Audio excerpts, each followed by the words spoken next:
Miss Molly knows friends and people that are very interested in metaphysical and alternative subjects. I'm calling this gatekeeping. How many of you grew up in the 1970s or 80s or even 90s and were involved in the GATE program, meaning the Gifted and Talented Education Program? I was. If you were to ask me what I remember, not a whole lot. However, I recently came across a couple videos from Gen Xers like me who participated in the program, and I soon found out that I definitely fit the description, the traits of the children and people that were in this program. There's all these characteristics they list, and I pretty much check all but maybe 2 boxes.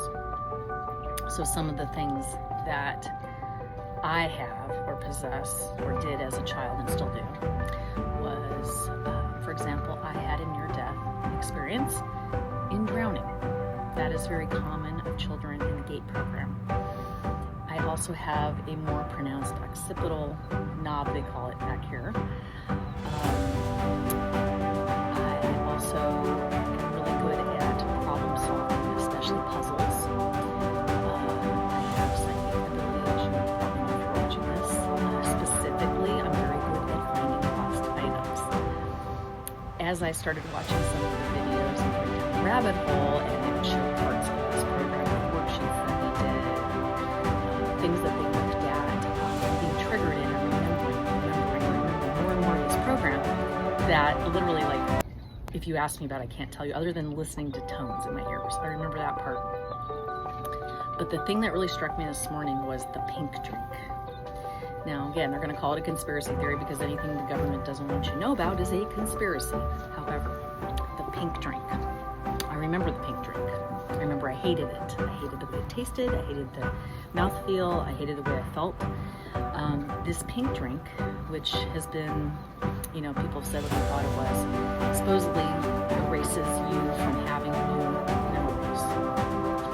So that would make sense as to why a lot of us don't remember anything past that drink. But I do remember that drink. Now, the government tries to tell you, oh, it was a fluoride treatment, but why would they be having us drink fluoride, especially at school, without our parents?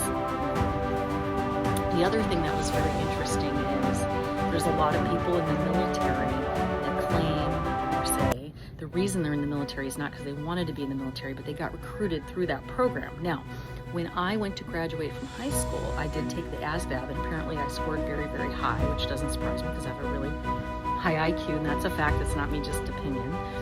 And I got chased for years by the military trying to get me to come into the military, and I just said no. Again, doesn't prove anything, but still, it's very interesting, all these commonalities that I keep finding. So as things pop up, I'm going to do little videos about it just for posterity.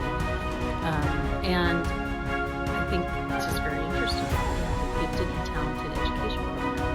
Now, the other thing I want to say is if you Google that, you are not going to find this information I'm sharing with you in just a regular Google search. You have to put the word conspiracy in the Google search bar, or you don't get to find out any of this stuff. Now, there are some great YouTube videos, which I will share with you guys later, of people that are talking about this interesting thing that a lot of us went through. My best friend and I were talking one day, and she was in the GATE program, and she didn't remember anything until we started talking about it. So really interesting, everybody.